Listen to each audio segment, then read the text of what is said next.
ಒಕ್ಕಲಿಗರು ಕೆಂಪೇಗೌಡ ಕುವೆಂಪು ಹಾದಿಯಂತೆ ಮುನ್ನಡೆಯಬೇಕು. ಕರ್ನಾಟಕ ಕೆಂಪೇಗೌಡ ಒಕ್ಕಲಿಗರ ಸಂಘದಿಂದ ಅದ್ದೂರಿ ಕ್ರಿಕೆಟ್ ಟೂರ್ನಿಮೆಂಟ್.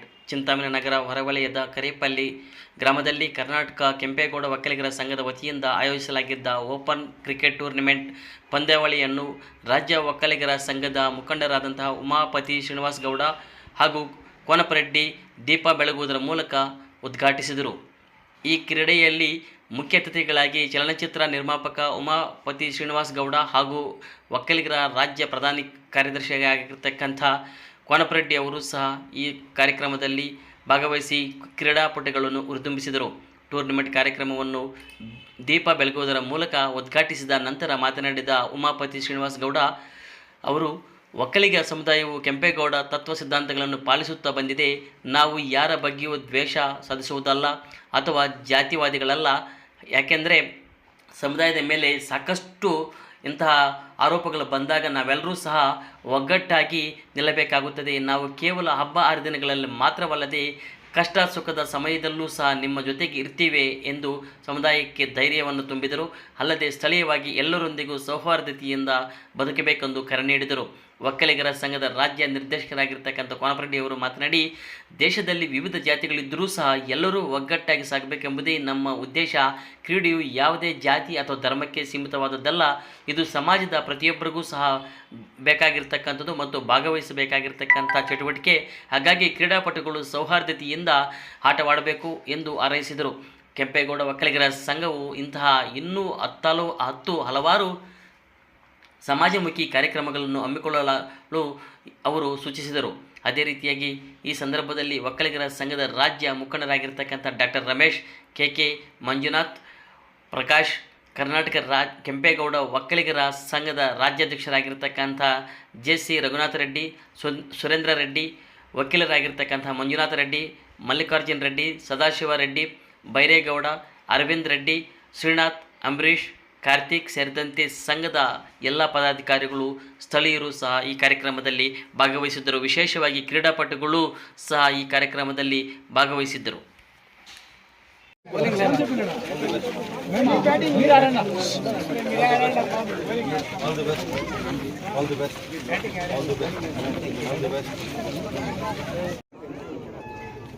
ಬೆಂಗಳೂರು ಒಕ್ಕಲಿಗರ ಸಂಘಕ್ಕೆ 35 ಜನ ನಿರ್ದೇಶಕರುಗಳು ಆಯ್ಕೆಯಾಗಿ ಬರ್ತಾರೆ. ಬಹುಶಃ ನಾನು ಕಂಡಂತ ಈ 4 ವರ್ಷದಲ್ಲಿ ಆ ಒಂದು 35 ಜನ ನಿರ್ದೇಶಕರುಗಳ ಪೈಕಿ ಕೋನಪರೆಡ್ಡಿ ಸಾರು ಶ್ರೀಕೃಷ್ಣರಂತೆ, ನಮ್ಮ ಉಮಾಪತಿ ಸಾರ್ ಅವರು ಅರ್ಜುನರಂತೆ, ಶ್ರೀಕೃಷ್ಣಾರ್ಜುನರಂತೆ ಅದನ್ನ ಕಾಪಾಡಿಕೊಂಡು ನಡೆಸ್ಕೊಂಡು ಎದುರಿಸ್ಕೊಂಡು ಬೆದರಿಸಿದಂಥ ಜನಗಳಿಗೆ ಮತ್ತೆ ಅದನ್ನ ಉಳಿಸ್ಕೊಂಡು ಬರ್ತಾ ಇದ್ದಾರೆ. ಇಂತಹ ವ್ಯಕ್ತಿಗಳು ಆ ಸಂಘದ ಚುಕ್ಕಾಣಿ ಹಿಡಿಯುವಂಥದ್ದಾಗಬೇಕು. ನಿಮ್ಮೆಲ್ಲರ ಒಂದು ಸಹಕಾರ ಅಥವಾ ಭಗವಂತನ ಆಶೀರ್ವಾದದಿಂದ ನನ್ನ ಆಸೆ ಕೋನಪರೆಡ್ಡಿ ಅವರು ರಾಜ್ಯ ಒಕ್ಕಲಿಗ ಸಂಘದ ಅಧ್ಯಕ್ಷರಾಗಿ, ನಮ್ಮ ಉಮಾಪತಿ ಸಾರ್ ಅವರು ಪ್ರಧಾನ ಕಾರ್ಯದರ್ಶಿಗಳಾಗಿ ಚುಕ್ಕಾಣಿ ಹಿಡಿದು ಆ ಸಂಘವನ್ನ ಇಡೀ ರಾಜ್ಯದಲ್ಲೆಲ್ಲ ರಾಷ್ಟ್ರದಲ್ಲೇ ಒಂದು ದೊಡ್ಡ ಸಂಘ. ಯಾಕೆಂದ್ರೆ 1906ನೇ ಇಸ್ವಿಯಲ್ಲಿ ಪ್ರಾರಂಭ ಮಾಡಿದಂಥ ಒಕ್ಕಲಿಗರ ಸಂಘ 120 ವರ್ಷ ಚರಿತ್ರೆಯನ್ನು ಹೊಂದಿರುವಂತಹ ಒಕ್ಕಲಿಗರ ಸಂಘ ಎಲ್ಲವನ್ನು ಬೆಂಗಳೂರು ಮಾತ್ರ ಸೀಮಿತ ಆಗ್ತಾ ಇದೆ. ಇದು ಬೆಂಗಳೂರು ಸೀಮಿತ ಆಗಬಾರ್ದು, ಇಡೀ ಜಿಲ್ಲೆ, ಇಡೀ ತಾಲೂಕು, ಇಡೀ ಗ್ರಾಮಕ್ಕೆ ತಲುಪಬೇಕು ಅನ್ನುವಂಥ ಪ್ರಯತ್ನನ ಪ್ರಾಮಾಣಿಕವಾಗಿ ಮಾಡ್ತಾ ಇರುವಂತಹ ನಿರ್ದೇಶಕರ ಪೈಕಿ ನಮ್ಮ ಕೋನಪರೆಡ್ಡಿ ಸರ್, ನಮ್ಮ ಉಮಾಪತಿ ಅವರು, ಹಾಗೆ ನಮ್ಮ ಡಾಕ್ಟರ್ ರಮೇಶ್ ಅವರು, ಇವರೆಲ್ಲರೂ ಕೂಡ ಮಾಡ್ತಾ ಇರೋ ಪ್ರಯತ್ನಕ್ಕೆ ನಮ್ಗೆ ಖುಷಿ ಆಗ್ತಾ ಇದೆ. ಸರ್, ನಾವು ಮತ್ತೊಮ್ಮೆ ತಾವು ಈ ನಿಮ್ಮ ಅವಧಿ ಕಡಿಮೆ ಇರ್ಬೋದೇನೋ, ಈ ಅವಧಿಯಲ್ಲಿ ನೀವು ಆಗಬೇಕು, ಚುಕ್ಕಾಣಿ ಹಿಡಿಯಬೇಕು, ಆ ಸಂಘವನ್ನ ಉಳಿಸ್ಬೇಕು, ಸಂಘವನ್ನ ಬೆಳೆಸಬೇಕು, ಜನಾಂಗಕ್ಕೆ ನೀವು ರಕ್ಷಕರಾಗಿ ನಿಲ್ಲಬೇಕು.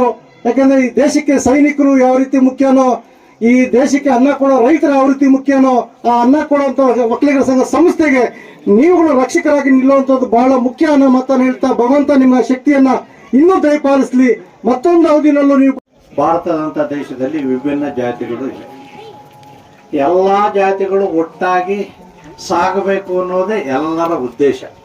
ಹಾಗಾಗಿ ಈ ಕ್ರೀಡೆಯಲ್ಲಿ ಯಾವುದೇ ಒಂದು ಜಾತಿ ಧರ್ಮಕ್ಕೆ ಸೀಮಿತವಲ್ಲ. ಇದು ಸಮಾಜದ ಪ್ರತಿಯೊಬ್ಬರಿಗೂ ಭಾಗವಹಿಸ್ತಕ್ಕಂಥ ಒಂದು ಆಟ. ಹಾಗಾಗಿ ಎಲ್ಲರೂ ಕೂಡ ಸೌಹಾರ್ದ ಮನೋಭಾವದಿಂದ ನಡೆಯಲಿ. ಇದು ಭಾಷಣ ಮಾಡಿಕೊಂಡಿರ್ತಕ್ಕಂಥ ಒಂದು ಸಮಯ ಅಲ್ಲ. ಪಾಪ ಕ್ರೀಡಾಪಟುಗಳು ಆಟ ಆಡಲಿಕ್ಕೆ ಎಲ್ಲೆಲ್ಲಿಂದ ಬಂದಿದ್ದಾರೆ.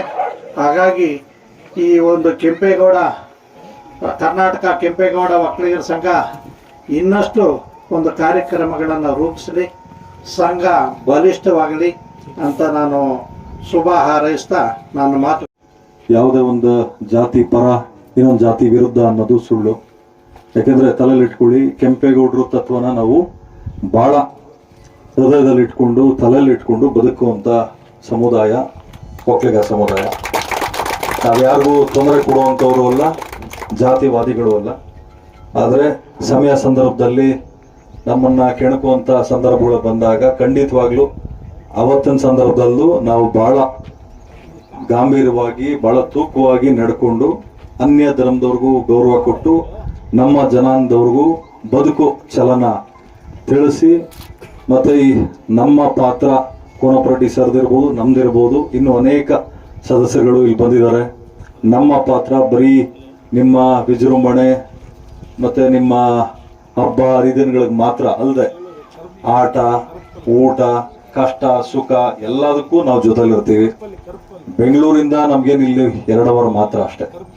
ಯಾಕಂದ್ರೆ ಏನಾದರೂ ಸಮಸ್ಯೆಗಳಾದ್ರೆ ನಿಮ್ಮವರು ಎಷ್ಟು ಅಕ್ಕಪಕ್ಕದಲ್ಲಿ ಇರ್ತಾರೋ ಅದೇ ರೀತಿ ನಾವು ನಿಮ್ಮ ಜೊತೆಲಿರ್ತೀವಿ, ತೊಂದರೆ ಇಲ್ಲ. ಯಾವುದೇ ಕಾರಣಕ್ಕೂ ಅಷ್ಟೇ ನೀವು ಸ್ಥಳೀಯವಾಗಿ ಎಲ್ಲ ಸಮುದಾಯದ ಜೊತೆಲೂ ಅನ್ಯೋನ್ಯತೆಯಿಂದ ಜೀವನ ಮಾಡಿ, ಇನ್ನೊಬ್ಬರಿಗೆ ಮಾದರಿ ಆಗೋ ರೀತಿ ಜೀವನ ಮಾಡಿ. ಅದೇ ರೀತಿ ನಮ್ಮಿಂದ ನಾವೊಂದು ಬೆಳಕಾಗಿ, ಇವಾಗ ದೀಪ ನೋಡಿ 5-6 ಬತ್ತಿ ಇತ್ತು, ಎಲ್ಲ ತೆಗೆದು ಒಂದಕ್ಕೆ ಹಾಕಿದ್ವಿ, ಇನ್ನೂ ಉರಿತಾ ಇದೆ. ನಮ್ಮ ಬಲ ಹಂಗಿರ್ಬೇಕು. ಯಾಕೆಂದ್ರೆ ಕಷ್ಟಗಳು ಬರ್ತವೆ, ನಮ್ಮ ಸಮುದಾಯದಲ್ಲಿ ಭಿನ್ನಾಭಿಪ್ರಾಯಗಳಿದ್ದಂಗೆ ಬೇರೆ ಸಮುದಾಯದಲ್ಲೂ ಇರ್ತವೆ. ಏನೇ ಇದ್ರೂ ಕೂಡ 4 ಗೋಡೆ ಮಧ್ಯದಲ್ಲಿ ನಮ್ಮ ಭಿನ್ನಾಭಿಪ್ರಾಯಗಳನ್ನ ನಾವು ಬಗೆಹರಿಸ್ಕೊಂಡು ಬೀದಿಯಲ್ಲಿ ಹೇಳಿದಾಗ ನಾವೆಲ್ಲ ಒಗ್ಗಟ್ಟಾಗಿ ನಿಂತು ನಾವು ಬದುಕೋದಲ್ದೆ ಅನ್ಯ ಧರ್ಮದವ್ರಿಗೂ ಅನ್ಯ ಜಾತಿಯವ್ರಿಗೂ ಆಶ್ರಯವಾಗಿ ನಾವು ಬದುಕಬೇಕಾಗ್ತದೆ. ನಾವು ನಮ್ಮ ಬೊಕ್ಸಲ್ಲಿ ನೀರು ಕುಡಿಬೇಕಾದ್ರೆ ನಮ್ಮ ಬೊಕ್ಸಲ್ಲಿರೋ ನೀರನ್ನ ನಾವು ಪೂರ್ತಿ ಕುಡಿಯೋಕ್ಕಾಗಲ್ಲ, ಒಂದಷ್ಟು ಚೆಲ್ತದೆ. ಅದೇ ರೀತಿ ನಾವು ಸಂಪಾದನೆ ಮಾಡಿದ್ರಲ್ಲೂ ಒಂದಷ್ಟು ಕಳಿಬೇಕಾಗ್ತದೆ, ಒಂದಷ್ಟು ದಾನ ಧರ್ಮ ಕೊಡಬೇಕಾಗ್ತದೆ. ಆದರೆ ಒಂದಲ್ಲಿ ಹಿಡ್ಕೊಳ್ಳಿ, ದುಡ್ಡು ಅಧಿಕಾರ ಒಳ್ಳೆ ಟೈಮ್ ಅನ್ನೋದು ಪ್ರತಿಯೊಬ್ಬ ಮನುಷ್ಯನಿಗೂ ಬಂದೇ ಬರ್ತದೆ. ಬಂದಾಗ ಅದನ್ನ ನಾವು ಬದುಕೋದಕ್ಕೆ ಜನಕ್ಕೆ ಒಳ್ಳೇದು ಮಾಡಲಿಕ್ಕೆ ಬಳಸ್ಕೋಬೇಕು. ಅದೇ ರೀತಿ ಏನೇ ಸಮಸ್ಯೆಗಳು ಬಂದರೂ ಅಷ್ಟೇ ಕೋಪಕ್ಕೆ ತುತ್ತಾಗದೆ ತಾಳ್ಮೆಯಿಂದ ವರ್ತಿಸಿ ಎಲ್ಲ ಮುಖಂಡರುಗಳು ಕೂತು ಮಾತಾಡಿ ಊರಿನಲ್ಲಿ ಯಾವುದೇ ಧರ್ಮ ಜಾತಿ ಇರ್ಬೋದು ಯಾರಿಗೂ ತೊಂದರೆ ಆಗದೆ ಇರೋ ರೀತಿಯಲ್ಲಿ ಬದುಕಿ ಅಂತ ಹೇಳ್ತಾ. ಯಾಕಂದ್ರೆ ನಾವು ಬೆಂಗಳೂರಿನಲ್ಲಿ ಬದುಕ್ತೀವಿ, ಬೆಂಗಳೂರು ದೊಡ್ಡ ಸಮುದ್ರ, ಇಲ್ಲಿ ನಿಮಗೆ ಹಿಂದಿ ಬಂದಿಯವ್ರು ಯಾರೂ ಇರಲ್ಲ, ನಮ್ಮ ಕಡೆ ಅಲ್ಲ ಅವರೇ. ನೀವೇನಾದ್ರೂ ಮಾತಾಡಕ್ ಹೋದ್ರೆ ನಮಗಿಂತ ಜಾಸ್ತಿ ಅವರೇ ಇರ್ತಾರೆ. ಇವಾಗ ಒಂದು ದೇವಸ್ಥಾನಕ್ಕೆ ಬರಬೇಕು, ನಮ್ಮೂರು ಎಷ್ಟು ಜನ ಬರ್ತಾರೆ ಅನ್ಕೊಂಡಿದ್ದೀರಾ? ಎಲ್ಲ ನಮ್ಮ ಸೌತ್ ಇಂಡಿಯಾದವ್ರು ಎಲ್ಲ ಲೆಕ್ಕ ಹಾಕೊಂಡ್ರು 10% ಜನ, 90% ಜನ ಉತ್ತರ ಭಾರತದವ್ರು ಬರ್ತಾರೆ. ನೀವೆಲ್ಲ ಪುಣ್ಯವಂತರು, ನಿಮ್ಮ ಕಡೆ ಅಂತವ್ರೆಲ್ಲ ಇನ್ನೂ ಬಂದಿಲ್ಲ. ಸೊ ಹಾಗಾಗಿ ಅವ್ರು ಬರೋಕ್ಕೂ ಮುಂಚೆ ನೀವೆಲ್ಲ ಒಗ್ಗಟ್ಟಾಗಿದ್ದು ಎಲ್ಲ ನಾವೆಲ್ಲ ಕನ್ನಡ ಮಾತೆಯ ಮಕ್ಕಳು, ಕೆಂಪೇಗೌಡರು ಹಾಕೊಟ್ಟಿರೋ ಹಾದಿಯಲ್ಲಿ ನಾವೆಲ್ಲ ನಡೀತಾ ಇದ್ದೀವಿ. ಅದೇ ರೀತಿ ಕುವೆಂಪು ಅವರ ತತ್ವನ ಪಾಲಿಸುವಂಥವ್ರು, ಸರ್ವ ಜನಾಂಗದ ಶಾಂತಿಯ ತೋಟದಲ್ಲಿ ನಾವೆಲ್ಲರೂ ಒಮ್ಮತದಿಂದ ಬದುಕಿ ಇನ್ನೊಬ್ಬರಿಗೆ ಬೆಳಕಾಗಿ ಬದುಕೋದೆ ಜೀವನಕ್ಕಿರೋ ಒಂದು ಅರ್ಥ ಅಂತ ಹೇಳ್ತಾ ಈ ಕಾರ್ಯಕ್ರಮಕ್ಕೆ ಸೀಮಿತ ಅಲ್ಲದೆ ಇನ್ನು ಮುಂದಿನ ದಿವಸಗಳಲ್ಲಿ ಏನೇ ಕಷ್ಟ ಸುಖಗಳಿದ್ರು ನಿಮ್ ಜೊತೆ ನಾವಿರ್ತೀವಿ ಅಂತ ಹೇಳ್ತಾ ಈ ಕಾರ್ಯಕ್ರಮಕ್ಕೆ